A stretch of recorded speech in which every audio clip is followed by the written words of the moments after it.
teller of Hawaiian tales.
Aloha, everyone.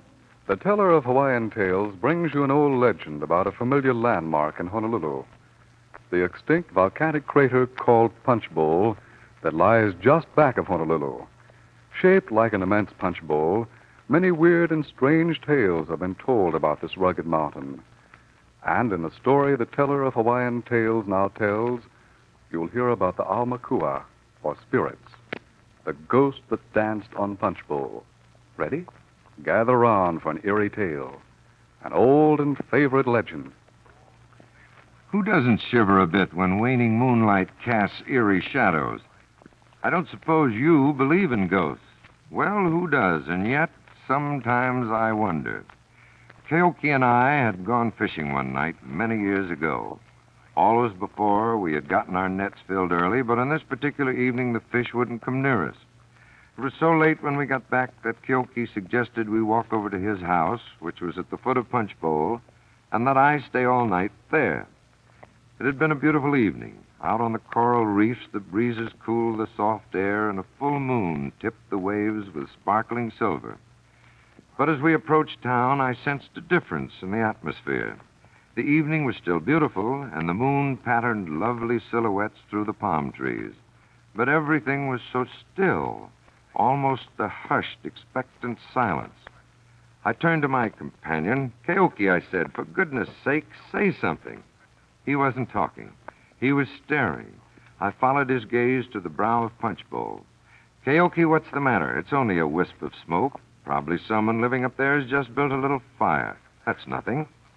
Maybe you're right, but I'm remembering what my father told me about smoke over Punch Bowl. And it wasn't smoke. It was ghosts. You know about Aumakuas? Don't you? I nodded my head. They're spirits of the dead people, your ancestors and mine, and they're more powerful than you or me or anybody. If somebody does something to hurt you or any of your family, the Aumakua will come and punish that person. They'll even kill. They'll live in the bodies of those they wish to harm, or they can live inside animals. Did you know that over in Hilo, the grandfather of a friend of mine was saved one day by a spirit living in a shark? His canoe upset, and this shark brought him safely back to shore. That spirit inside him was the aumakua of his family and protected him from danger. I glanced again at the shadows on Punch Bowl, but there was no trace of smoke now. I felt a little troubled and also a little annoyed because Keoki had succeeded in disturbing me, but I had to know the story about those wisps of smoke, and Keoki was willing to tell me. And this is a strange tale he told me on that night so long ago.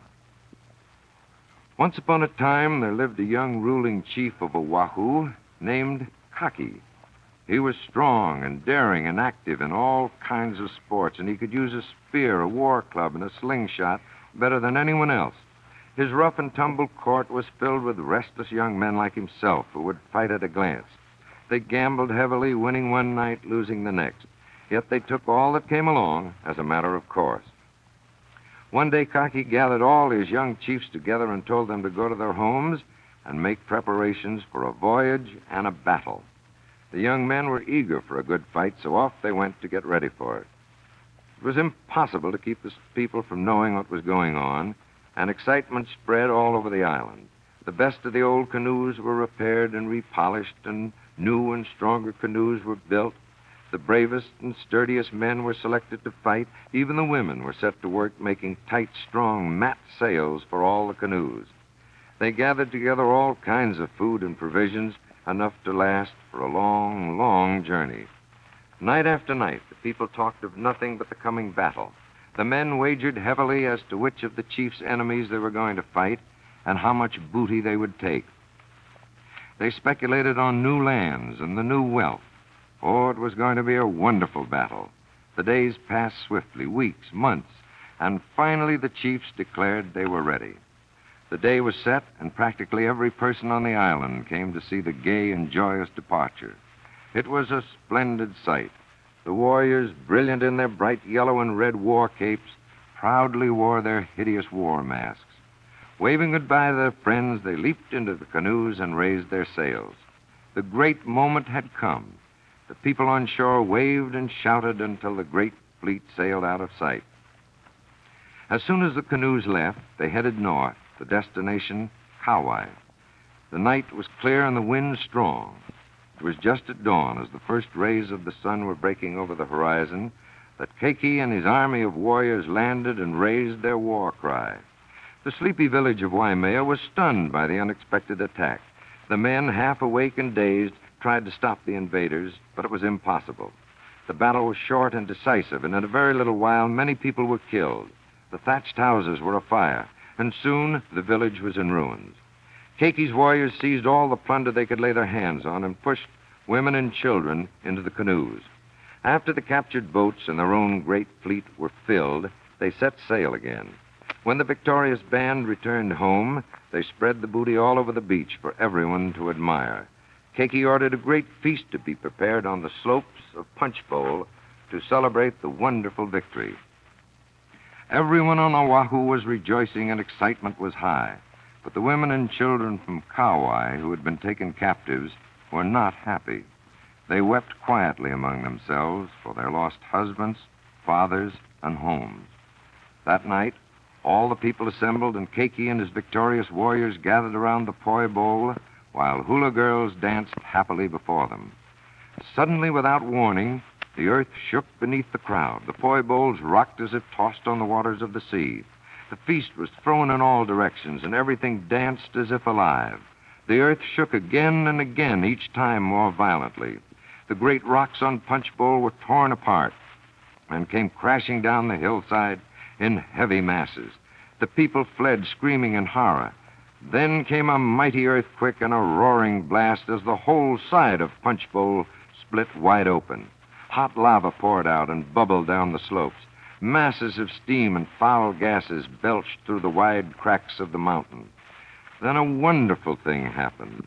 Above the flowing lava, among the settling clouds over the crater, The Amakua of Kauai moved in a solemn and stately dance. Back and forth, keeping rhythm with the bursting gases. This was the ceremonial, the sacred dance of the spirits, the family spirits of the captured people. When they finished, they would bring swift punishment to Keiki and his men. But while the ghosts continued their awful dance, the terrified king hastily collected the stolen plunder and threw it into the captured canoes. Then he brought back the prisoners and put them in the boats, and set sail quickly for the island of Kauai. Then another miracle happened. As soon as the canoes passed out of sight, the earthquake stopped. The fires died away and the flood of lava cooled. The Amakua had accepted the peace offering of the king. Keoki and I were close to his home by now. I looked up once more to the brow of Punchbowl. It was there again, the wisps of smoke. I shuddered and ran into the house. Those weren't wisps of smoke. Those were ghosts dancing again.